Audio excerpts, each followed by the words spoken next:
Hello, this is Reverend Bill, and today, it's actually pretty late. It just turned the 21st. It's about 1:40 a.m. here in the Eastern Time Zone.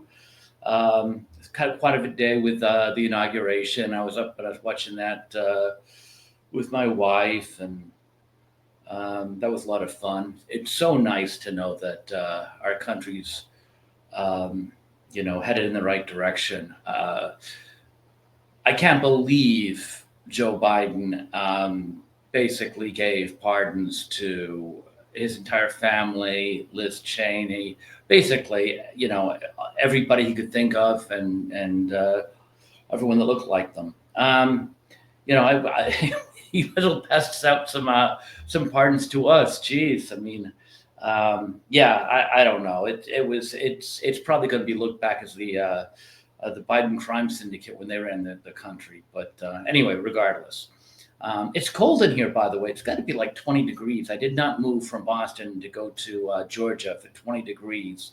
So I would be very happy if any time now the Lord decided to turn up the heat a little bit for us. That would be appreciated. Anyway, tonight, I thought I would do a review on a movie I saw a little while ago, and for a lot of reasons, I wanted to see it again. It's called Fall. You can get it on Disney Plus or Hulu. Those are the two places I found it, and it's a little unusual in the respect that the majority of the movie is two girls, women. Stuck on a platform off a tower. And I guess this tower actually exists in reality. It's called the B67 TV Tower, and it is retired from what I understand. And it's, what do they say, like, is it 2,000 feet? I guess it's 2,000 feet in the air. So it's quite a climb. And I guess what the movie's about is two girls, women, whatever, they're young women. Hunter, played by Virginia Gardner, who the only thing I know that she's been in is I guess there was a TV show Runaways, which I have not seen yet, and maybe I will, but as yet it has not caught my attention. And Becky, played by Grace Caroline Curry. I guess she's best known for playing that is her name Mary in Shazam. I'm not really a big Shazam fan, although I did see both movies. And I guess she played the normal Mary in the first movie. In the second one, they let her play both roles because, well, I mean, she was born in I think 96, so 2006. 2016. Yeah, I mean, she was in her 20s. I mean, there's no reason why she couldn't play both parts. So she did. Anyway, so those are the two stars of the movie. The plot is just pretty simply there's a tragedy, which they probably give away in this trailer that I got going here. And they kind of take a break from being adventure seekers for one reason or another. I'm not going to throw too many spoilers out there. And they decide that what they want to do is they kind of drifted apart. So they want to give another chance to maybe relive their adventures side. And they agreed to climb this tower, which is, again, obsolete. It's been retired, not up to code. And they figured it'll be a blast. Hunter has a TV, not TV, has a YouTube channel. And she, basically, I think she calls it Dangerous D, and she does these crazy stunts. And she thinks this would be great for her podcast. So she talks the other one to going in, and I'll get to a little later on, but it wasn't very well thought out, is what I think the problem was here. And when they do anything like this, for any of those who have ever done any dangerous adventure, exercises, the important thing is the planning. And I think the problem here is that it was not planned out very well. The movie was directed by Scott Mann, who has not really done a lot of movies. The only one that I could find that really stood out at all was from 2015, a movie called Heist with Robert De Niro. and I want to say David Bautista, but I don't want to swear to that, but I think he might be in there too. But I think he did a pretty good job with this movie, and I know he co-wrote it. A little surprised because looking at his resume, it does look like he really hasn't done all that much. And to be honest with you, I was pretty impressed with a lot of the directions and the shots and the way he went about it. And we'll get into a little bit of that. The budget was $3 million. So they didn't do these, 200, 300 million budgets from the superheroes or the horror movies, whatever. It was a very modest budget of $3 million, and it grossed worldwide $17 million. And it doesn't sound like much, but anytime you can get a film for for 3 million or any amount, and you can make 5-6 times that money, that's a keeper. After all the money that they've been losing with the superhero movies and Star Wars and all that crap, it's good they can get to just a basic movie and turn a profit without going overboard with budgets. Jeffrey Dean Morgan plays Becky's father. He's as always, very, very solid actor. My one comment about him is I think very highly of Jeffrey Dean Morgan. I'm wondering if they really needed him. He really didn't have that major part. So that confused me a little bit. But I mean, he was great in what he did. It just seemed to me just about anybody could do that. But yeah, he was in it, and that's never a bad thing. Let's see. Now, the B-67 TV tower, it used to be the tallest structure in the United States, but I guess it's now number 4, or it was supposed to be number 4 when this movie was made. So it's still pretty high up there. Now, one of the things I liked about this director is he was going to go the way of Marvel or DC or any kind of those fantasy movies by going with the old green screen and CGI. But I guess he looked at the money, and good for him. He said, "No, I don't think it's worth it. I would rather go for real life adventure." So he tossed all that aside, and he built an actual tower that was 200 feet. And I guess the girls did mostly their own stunts. Do you think my root beer's waiting?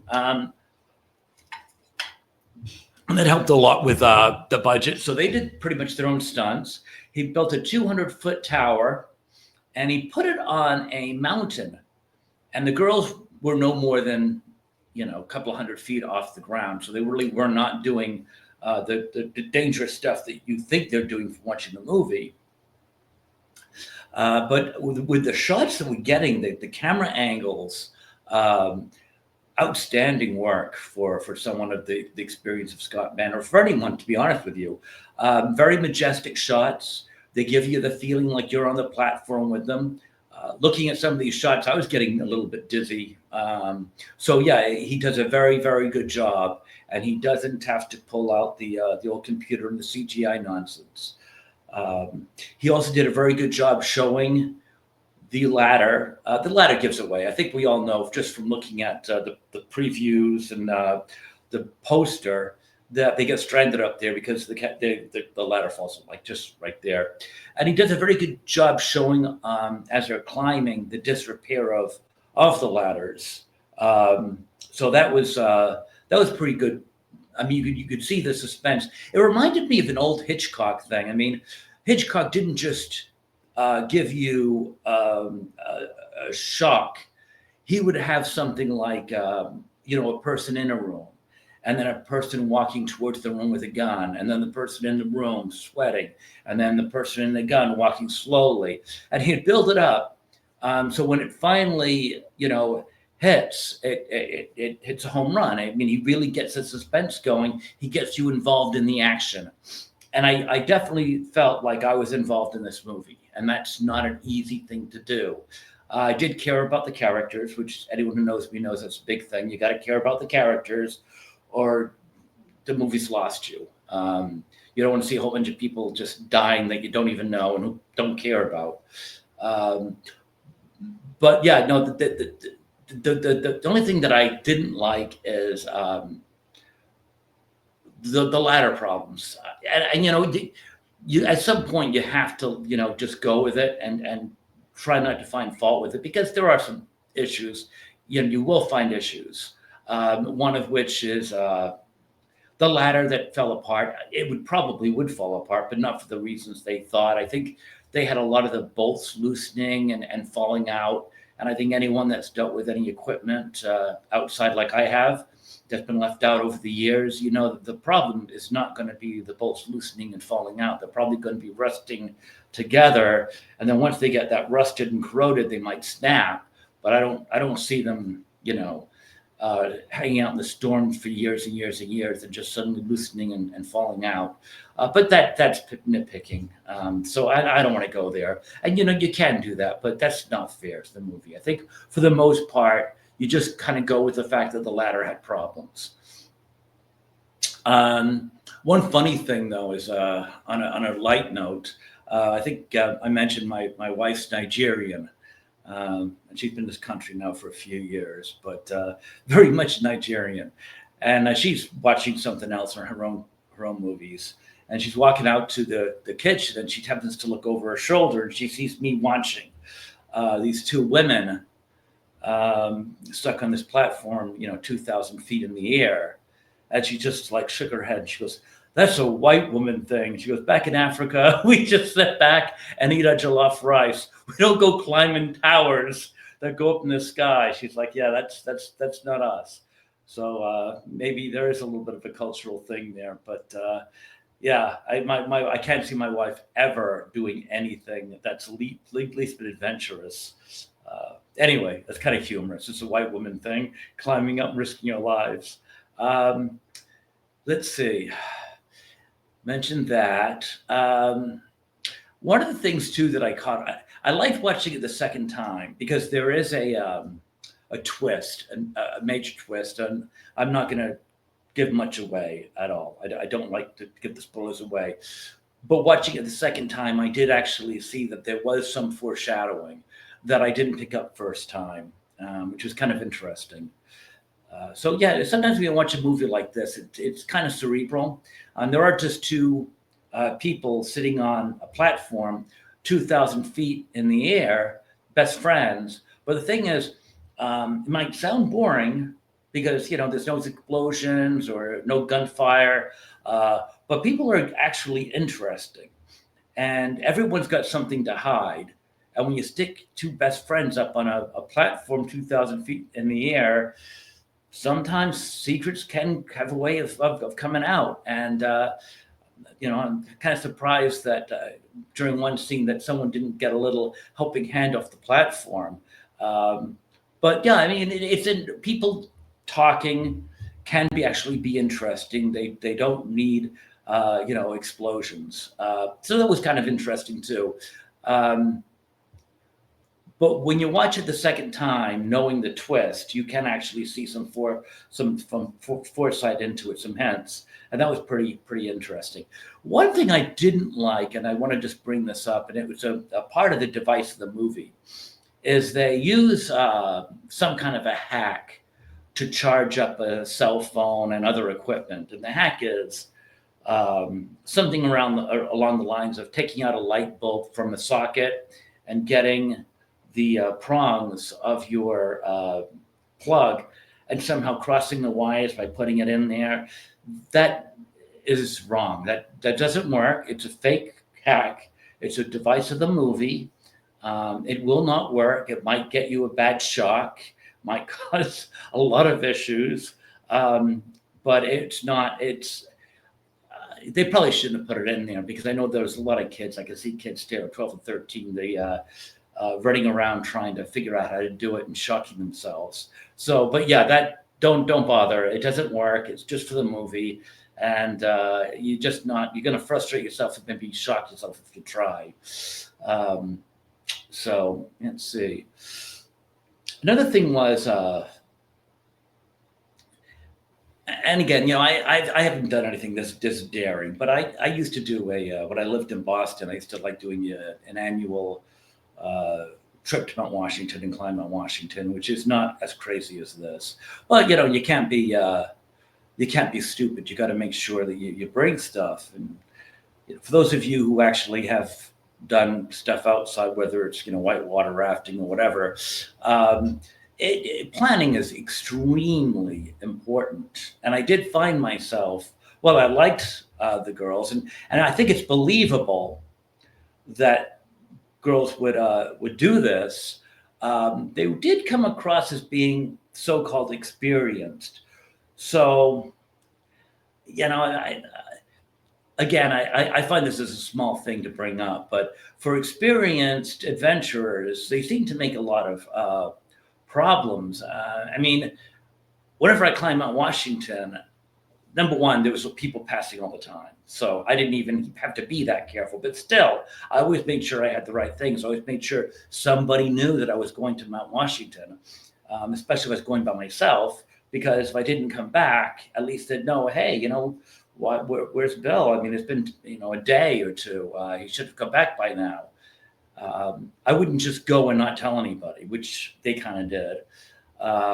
And in your backpack, you need certain things.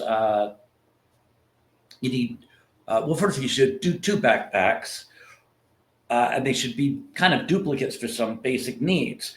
In case one gets lost, you don't want to lose all your water. So each one should have their own supply of water. Each one should have their own, food, whatever it is, a trail mix or nuts or whatever, depending on your trip.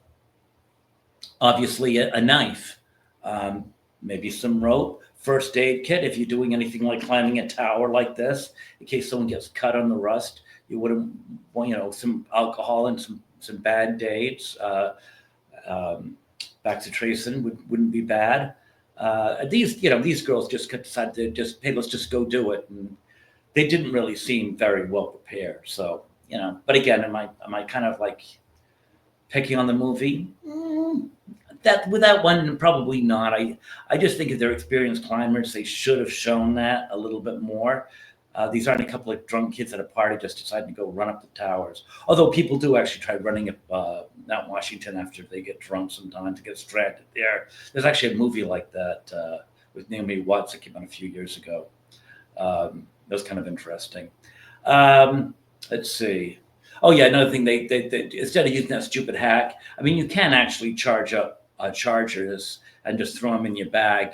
They're all ready to go. I mean, I would never go anywhere without having a spare charger to plug my phone into.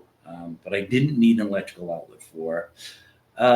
They also didn't know that the gate that was locked when they got there, so they didn't do their homework. You should, I mean, if you're going to drive, whatever, 6 hours, I guess, you should at least make sure that you can actually get in when the car gets there, I would think.